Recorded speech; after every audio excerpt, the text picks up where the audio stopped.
Welcome to the Success Sensei podcast for anyone interested in success, happiness, and balance. We'll teach you how to be a black belt at life. And now, your host, former professional fighter, multiple world champion, entrepreneur, and investor, Robert Devane.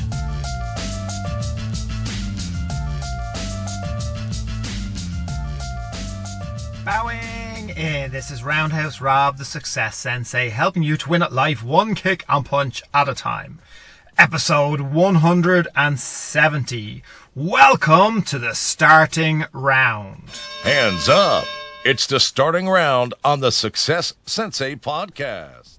Do this to instantly calm your mind.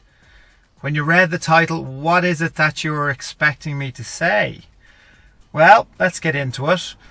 If your mind is hectic, if you are experiencing a lot of anxiety, stress, mental battles, your problems seem to be building, especially with everything that's happened over the last while, all the negative news, all the pandemics, social breakdowns. There's been many reasons. The news is just full of them as to why we might be feeling very burdened by problems in our own minds as well as at large, especially, by the way, if you run hot. So what I mean by if you run hot, if you are a high achiever, if you are success minded, and of course you are, that's why you're listening to the Success Sensei. If you are those things, you will have a very active mind, and you will need to know how to calm your mind and how to put your life into perspective. Some people use alcohol to calm their minds. Some people use food. Some people use drugs. But we all know all of those things are bad for us, and ultimately they will become a major problem. So we don't really want to get our mind cleared by going to those areas. So how do you instantly calm your mind? This is something now that I've talked about in the past, which will definitely work if you give it a go. I have talked about it in the past, but I said I'll do a proper episode on it this time. Now, this is my advice. The best way to calm your mind is to go for a nice, peaceful walk in a cemetery. In a graveyard. Yes, you've heard me right. Now, some people instantly would think, what the hell are you talking about? What are you advising? And some people will go, yeah. So let me put the points to you. Let me win you over and tell you why I think it. Now, in some countries, maybe not your country, I don't know. In some countries, cemeteries are inbuilt in recreational areas. So they're parks and cemeteries. So they are places that they have benches and you can come and you can sit down. Regardless of that, 5 or 10 minutes, if you visit a cemetery, it puts life into perspective. It's not necessarily morbid, and it doesn't have to be morbid. Yes, it can be full of sad thoughts, especially if you've ever lost any loved ones, as nearly everybody has at this stage. But it doesn't have to be morbid.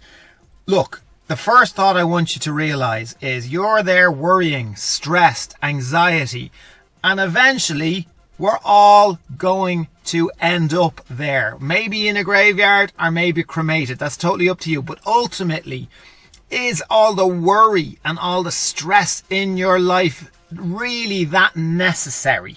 Is it? If we're all going to end up there anyway, stop worrying about the small things. Stop worrying about the big things too, but especially stop worrying about the small things. Simply being in that type of an environment can be very calming. The fact that you can't talk loudly, or you're not supposed to shout, it actually helps settle you as well.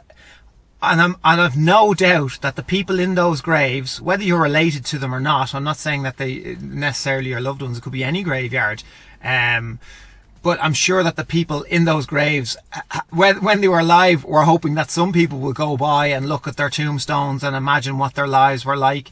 Now, when you're imagining what their lives are like, think about all the excessive worry that they had in their life. Imagine you can see the date on their tombstone, and imagine you know how their life ended. So imagine you had advice for them. They were alive. You knew when their life was getting to an end. Because you're looking at their tombstone. You went back in the past and you were going to give them some life advice. What life advice do you think you would bestow on any people that you look at in the grave? Have I totally confused you? Well, basically, I know you would turn around and tell them to enjoy the time that they have.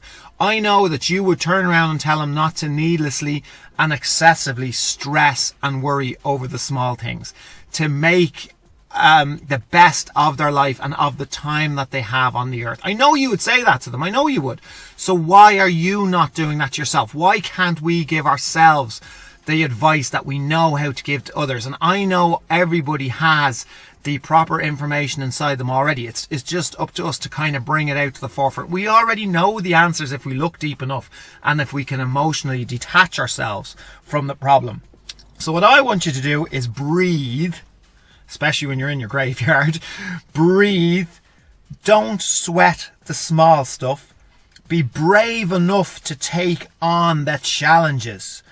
And maybe hope that someday some people gain strength from visiting your grave or your shrine or your ashes. Hopefully that's given you a little bit of peace of mind and has helped put your life into a little bit of perspective, and it's stopped you worrying this Monday and it's enabled you to take on the week. I wish you all the best. Thanks for listening. I'm Roundhouse Rob, the Success Sensei. Life is a fight you can enjoy and win. Bowing out. This has been the Success Sensei, fighting the winning fight. So add us, subscribe, like, and comment. Keep those hands up and keep moving forward.